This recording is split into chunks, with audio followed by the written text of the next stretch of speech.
Check.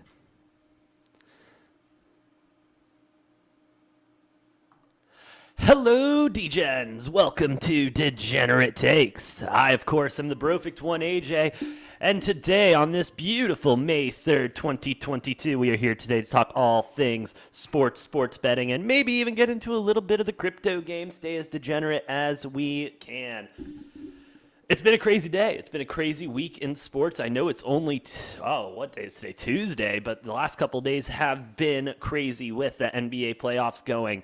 You've also got MLB in full swing, NHL playoffs going on, and, of course, some crazy stuff in the crypto market. Talking, of course, about the Yuga Labs Bored Ape Yacht Club other side drop that drove Ethereum prices for gas through the roof, even the smallest transaction costing upwards of like 50, 75 bucks. I seriously was trying to maybe transfer, I think it was somewhere around $25 from one coin to another coin, and it was on the Ethereum chain, and they wanted to charge me like $75 for gas, or I was trying to buy a coin. It was ridiculous, though, because I wasn't even trying to buy that much worth of the coin because it was just an experiment. Like, that was a whole mess, but let's get into the sports stuff because that's what you're here for. Let's stay on that for a second. We'll get into the crypto stuff later. I got to talk about it. I didn't want to talk about this, but I got to talk about it because it's about my Cardinals. DeAndre Hopkins is suspended for 6 games this upcoming season after testing positive to PEDs. He did put in for an appeal, but that later was withdrawn. He did release a statement essentially saying, I have gone towards a holistic approach with this. I don't know where this came from. I tested negative in October. I tested negative in December, so I don't know where in November.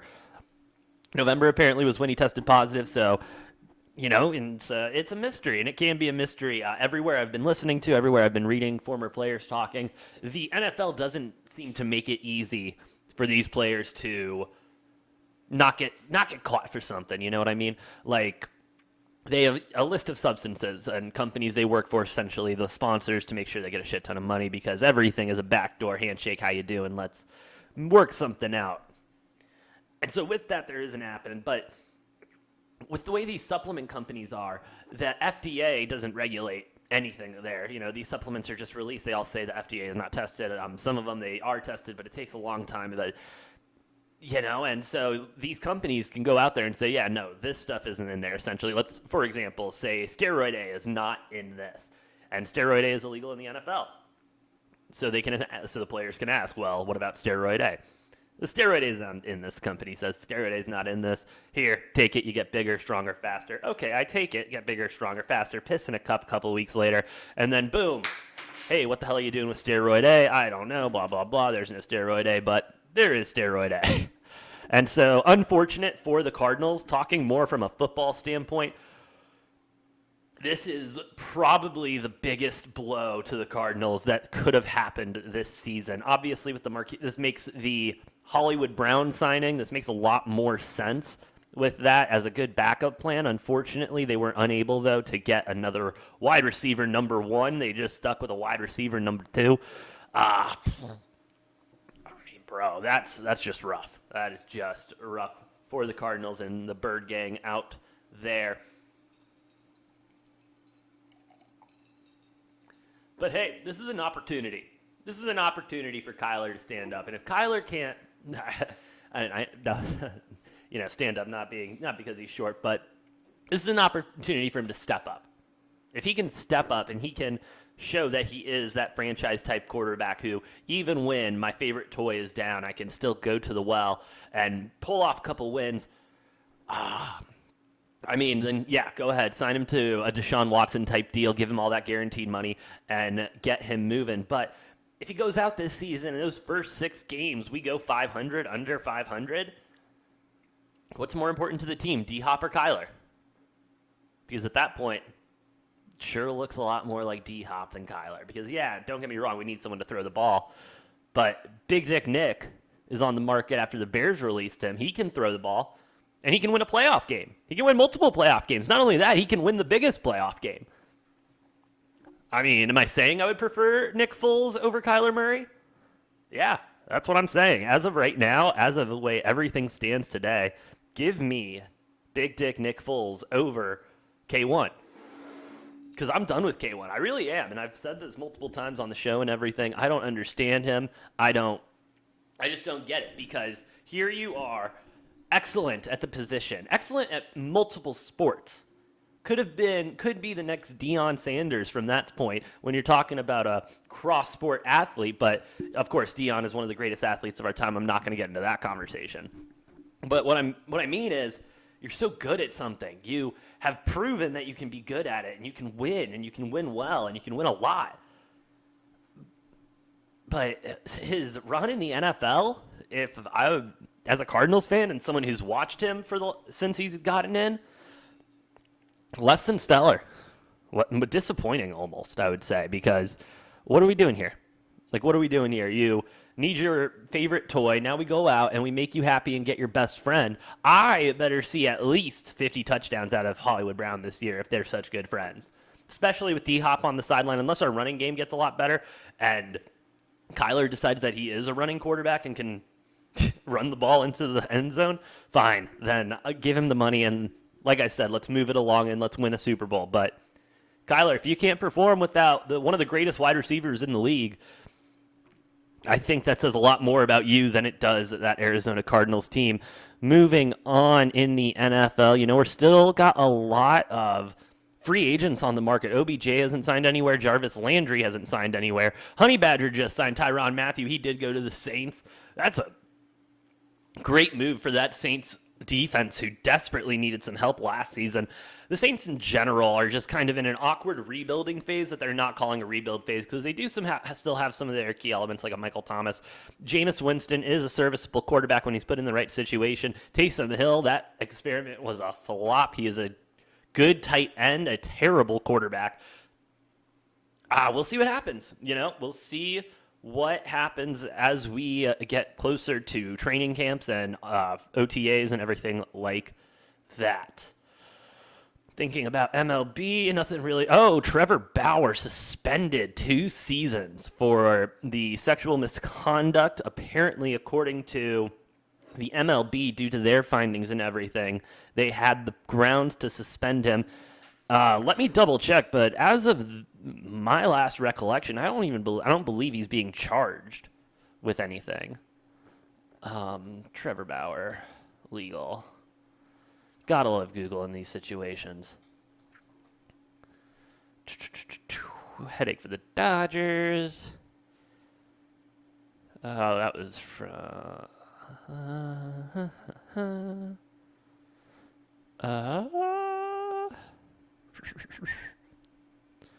Okay, it appears the investigation is still ongoing.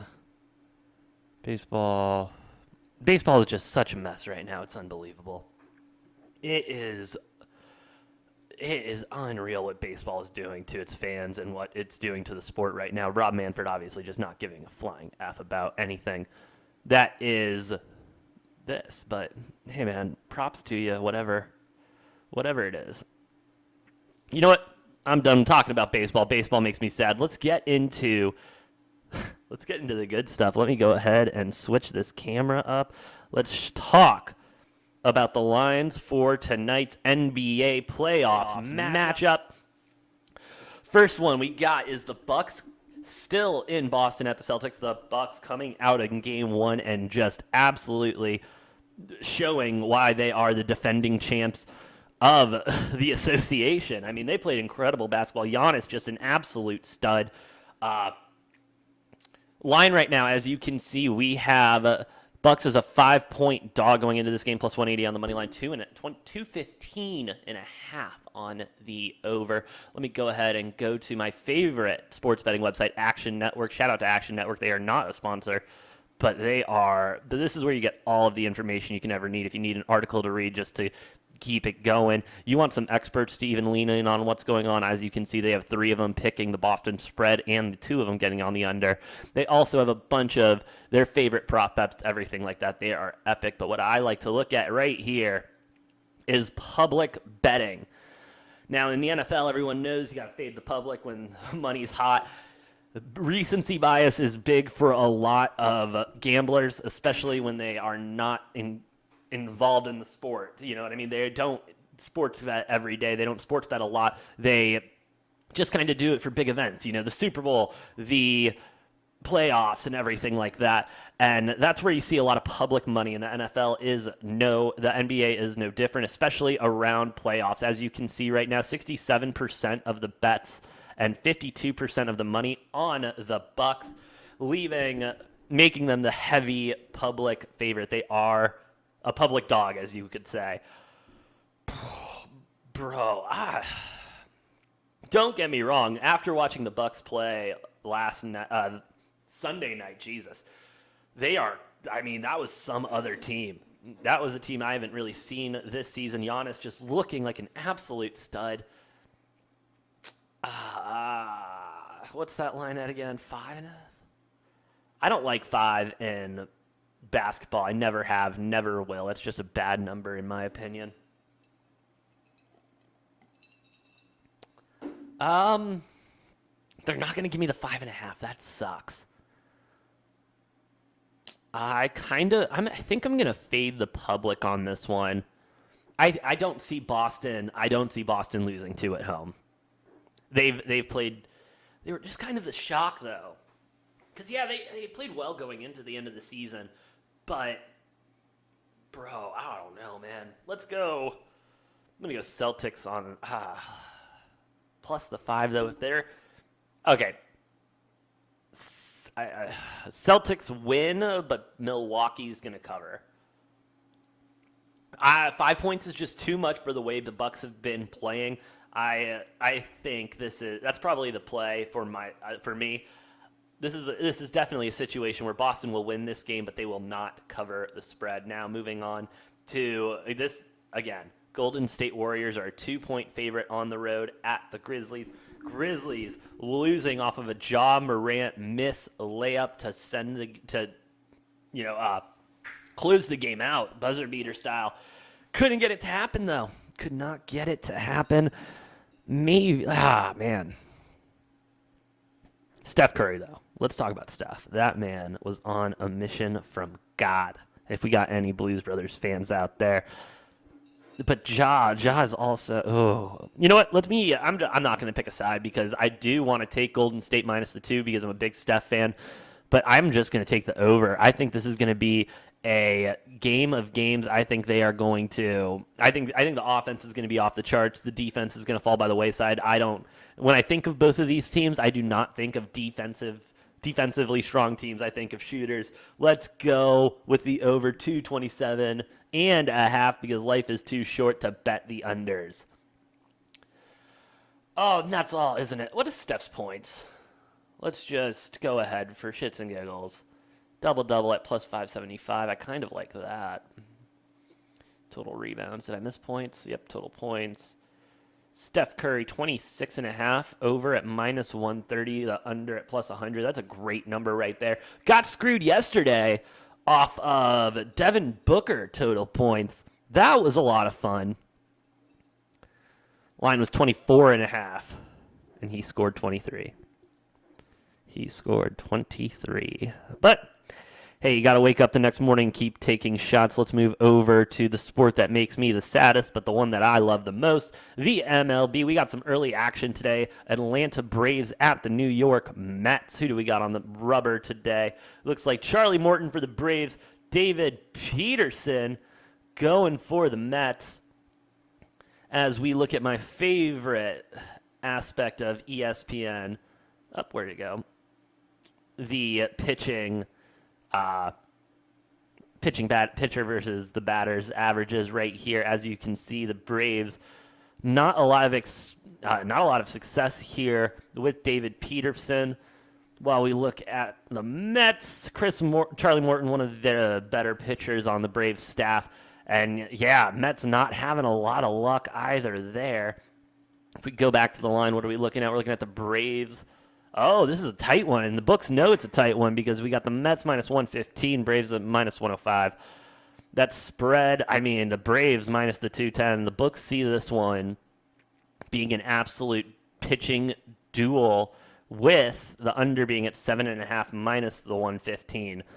Juiced pretty heavy for my liking to take the under. I just don't like leaving. Oh, they don't even have a first 5 up, do they?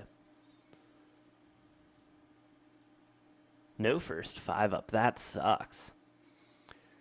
This is definitely a situation where you take no run first inning. Inning bets, where is it? First inning. Money line, no runs. Minus 170, I like it. I'm going to take that. Give me a nerfy on this one. Because, yeah, I mean, this is going to be a pitching duel. If you think they're going to score a run or maybe another, I mean, that plus 330 there is juicy, the 600 for 3 or more, but this is going to be a situation. Do I take the under in full game too? At minus 7, at 7.5. The way this season's been going, though, this game's gonna go over. The way the season's been going, this game will totally go over. Minus 105, over 7.5. The juice is there. I'm going to bet on these pitchers both. I'm going to bet on one of these pitchers not having a good day. I don't know which pitcher it's going to be, but one of them is not going to have a good day, and one of them is going to be able to get through 6 or 7 flawless. But then the relief pitchers come in, and neither of these relief staffs have been good. I'm going to take over 7.5 in the Braves and the Mets games. This is going to be a sweat, though. This is not going to be a 5th inning, a 3rd inning that goes off. This bet's going to go deep. That over 7.5, you're going to have to work for it. But I see the 7.5, and then here we go with the Braves and the Mets. I'm again, because they are a doubleheader today, not going to pick this game because I'm going to wait on the outcome of the first game. My philosophy is these teams are going to be tired. These teams, it's at the end of the day, yes, it is baseball. It's not one of the more physically demanding sports. However, it does require a lot of concentration, still a lot of effort and everything. I will take the loser of the first game and whoever in this game. So, yeah, whoever loses the first game, I take them in the second game to win, and I'll keep it rolling. San Diego Padres going to the Guardians. Oh, I was looking at this game earlier today. This Clevenger guy, I like him a lot. They don't have the stats, but he is a newer pitcher. In the league, Zach Plessick. There he is. Career, 105 games played, games started. He's a stud. We will see how he does today, though. I am going to take... Guardians at home, though, have been scary. NL West is too strong. I'm going to take the Padres on the money line. I don't like the 1.5. Diamondbacks, Marlins. Diamondbacks almost giving it away yesterday in the 9th inning. Shout out to them for always making a Diamondbacks better. Nervous as hell. I'm going to take the 1.5, the plus 1.5 with the D-backs with juice to minus 135 just because I do. They're a ball club that's in transition, and their pitcher is Castellanos, I believe. And the last time he was on the rubber, he pitched excellent. The Diamondbacks are a team, in my opinion, where it seems that everything is slowly starting to click. Our pitching staff, it's this truncated spring training. We have a lot of younger guys on the roster who have not seen a lot of major league pitches. Seth Beer is the exception to the rule, though. He's hitting great as a rookie DH, excuse me. He's got his bat working, but we have been really good at getting on base. Early in the season, we were averaging about 12, 13 runners on base a game. And so now being able to convert those left on base to runs, if they can continue to do that, continue to get far enough ahead, if we can get another middle relief pitcher, if we can get a middle relief pitcher in there who has some control whatsoever, and then maybe one more bat. We need one more bat in that lineup that's consistent. I need another hitter that's hitting 250, 300 in order to, I think, push the D-backs to the next level. Look for them as a sleeper going into the playoffs. I do think they have the potential to get a wild card slot. However, history does show that the D-backs have a nice slide after the All-Star break. This is going to be something that I cover as I love this team. They've been around as long as I have when it comes to life, and so that's pretty cool. But yeah, I'm a big D-backs guy. I think they might be able to do it. They might be able to do it going one up against the Marlins. They are going to hopefully sweep the series. That would be epic. Braves, Mets, we already talked about that one. Rangers, Phillies. 8.5, give me the over, because the Rangers have a way of just having games, not only winning games they're not supposed to win, but being able to just rattle off hits. It's unbelievable how many, and just bombs and runs. It's unreal. When those bats get hot, they stay hot. John Gray, Ranger Suarez. I didn't know Suarez was on the rubber. 2-0 with a 4.42 ERA. However, Gray with the 7 ERA. I'm confident in the over. Give me that over right there at 8.5. Minnesota Twins, the Twins versus the Orioles. Shit show of shit shows here. The Minnesota Twins, I was high on them going into the season and early in the season. Now I am cooling off on them. You got Joe Ryan on the rubber, Bruce Zimmerman for the Orioles. The Orioles, one of the worst teams in baseball. However, Zimmerman here with a .93 ERA compared to John Ryan's 1.17. Twins in general have the edge here. However, the Twins are not good at winning games they're supposed to win, in my opinion. It's still early in the season. With that being said, this is probably my underdog play of the day. I'm gonna take the Orioles plus 150. Listen. If there's one thing I love, it's an underdog. I love my live puppies.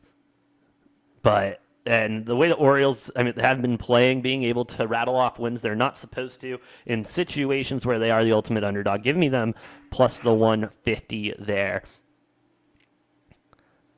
Yankees, Blue Jays, I refuse to take anything in Canada right now just because the Canadian COVID restrictions are a lot different than the American COVID restrictions.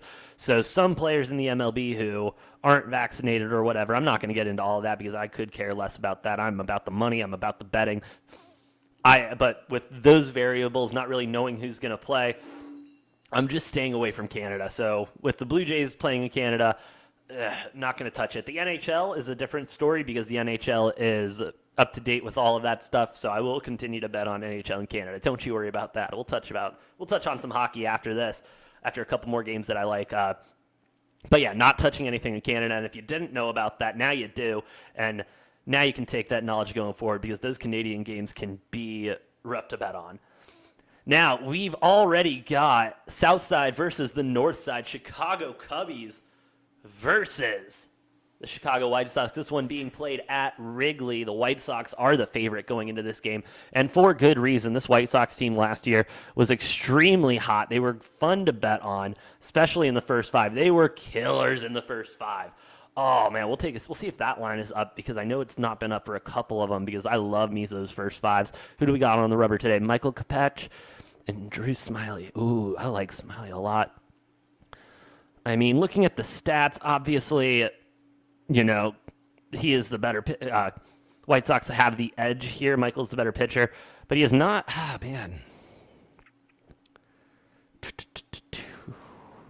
Last 7 days, 5 innings pitched, 3 hits, 2 runs, 4 ball. Oh, okay.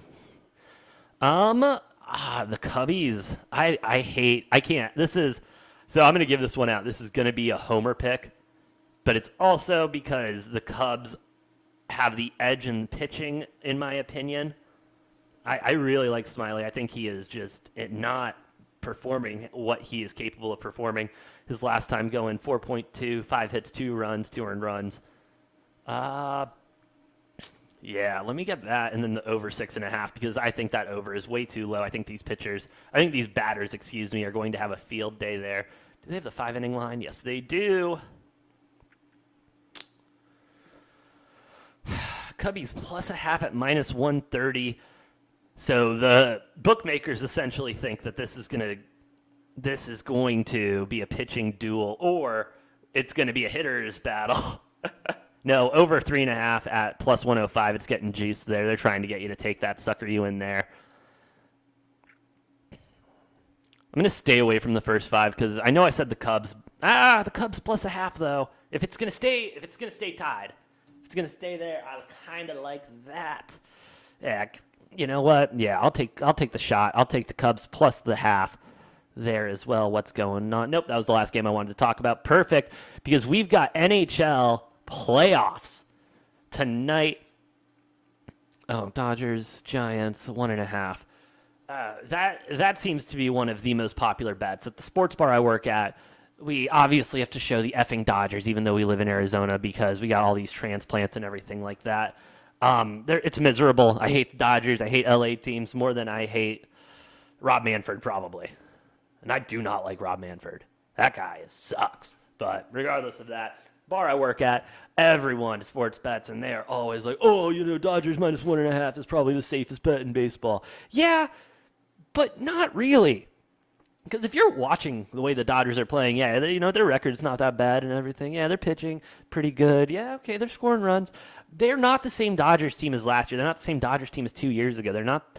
When I look at the Dodgers this year, I do not see a contender. I see a team that is overvalued. I see a team that is old. I see a team that doesn't have what it has. And when you sign these players to these huge contracts for many, many years, yes, you can get that production out of a baseball player longer than you can get out of a football or basketball player. But at some point, the production is going to go downhill, and it is going to affect your team. And then you're paying this guy $100 million this season, and he's not doing what you're paying him $100 million to do. And so, don't get me wrong. With that being said, the Diamondbacks need to start spending some effing money in this league because they haven't spent a dime. I mean, the only offseason move worth of note was Ian Kennedy, and that is another conversation. But yeah, if you're a Dodgers fan, go ahead, take the 1.5, but I don't want to hear about it. Let's get into the NHL. Pittsburgh Penguins, Rangers. I don't know enough about hockey to get in depth. I just know what I've seen. What I've watched. I'm going to take the Penguins just because it's a little bit, I'm a big Pat McAfee guy, so I'll take the Pittsburgh Penguins there. Washington Capitals, Florida Panthers. Panthers, one of the hottest teams in the NHL this season. I'm going to ride that. Let's go Panthers. Capitals have also screwed me too much this year. Predators versus the Avs. Avs are the odds-on favorite, one of the odds-on favorite to win the whole thing. Predators are hot, though. Avs at home. You got to take the Avs. Take the 1.5 if you really feel confident, but the money line's always there for an option. Give me Texas hockey. I know the Flames have been one of the hottest teams, pun intended, in hockey, but Dallas hockey I cannot get away from. Give me Dallas. They've been good to me all season. Let's hope they're good to me all season. And I know absolutely less than nothing about soccer. I'll get into the UFC because I do have a take on the Gaethje fight. And then we'll get into golf later. I'm trying to get my boy, Mr. Gordon Bombay, at Gordon Bombay on Twitter. Go give him a follow. He is great, has great lines, talks to a lot of people, knows who to talk to get information, and always has great picks. But, yeah, we're trying to get him back on the show in order to, give us some of those picks. Now, transitioning a little bit here. Just a little bit. Because it's been a big part of news cycle lately, especially it's been a big part of the degenerate news cycle. Let me put that better. As we are going to talk about ApeCoin a little bit here.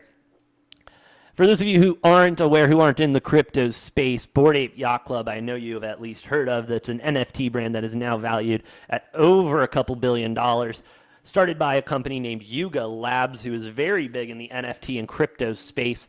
Obviously, Bored Apes led to Mutant Apes, led to the Mutant Ape, led to the Bored Ape Kennel Club, which is now leading to the Other Side Metaverse, which is going to be their version of the Metaverse in Web3. If you want more content on that, drop a like and put it in the comments because I love the Metaverse. I love crypto, and I would love to make more content on that, but we'll see how that goes.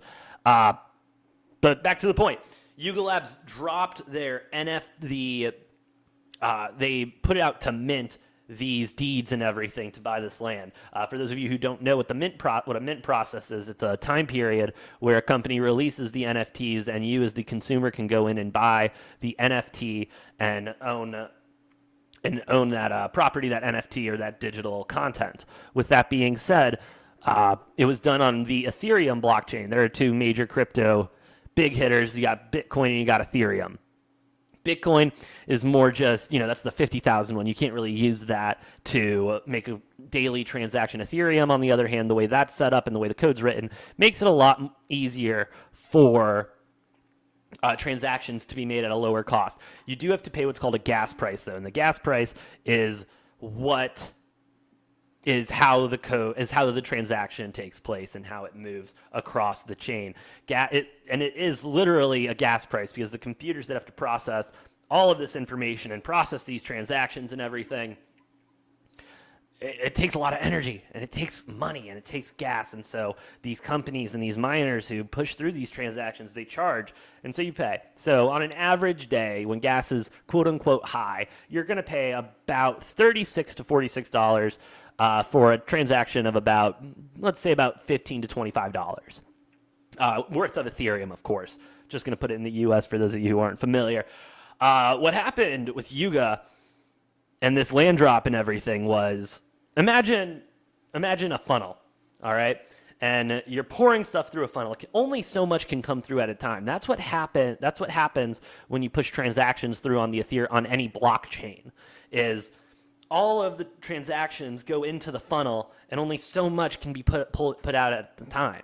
And with gas prices and gas wars, you can then move up. So you can pay more money to move up in line. So not only do we have all these transactions in this funnel, we have all these transactions in this funnel that are moving ahead of each other, trying to move ahead. And these computers overwork, and then more people want to get ahead, and more people want to get ahead. So the miners, they start putting out more numbers. They start bidding, essentially, for that code and to write that transaction. And so they start undercutting, but they still got to pay. They still got to cover the cost of the transaction. And so the price kept going higher and higher and higher and higher.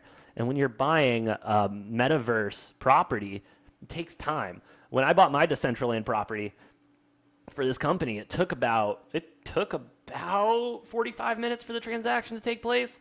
And that's just because of how big of an NFT it is and everything like that. And the same thing happened with Yuga Labs.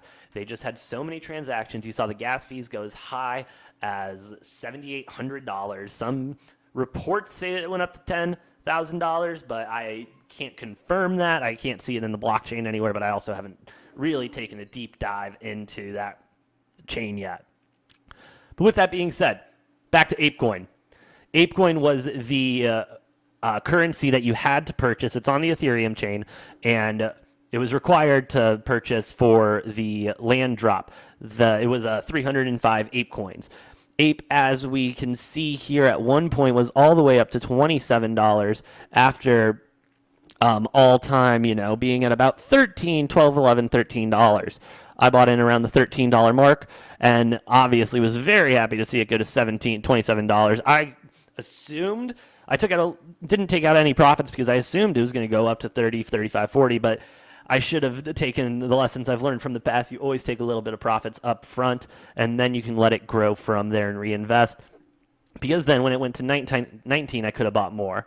And then when it's down here at 15, I just bought some more yesterday. Because if this metaverse and everything is going to be popular, it is going to be popular because it is done by Bored Ape. It is done by Yuga Labs. It is done by probably the most well-known NFT brand in the world. People are going to want to get into it. It's exclusive. People have FOMO about it. People want to get in.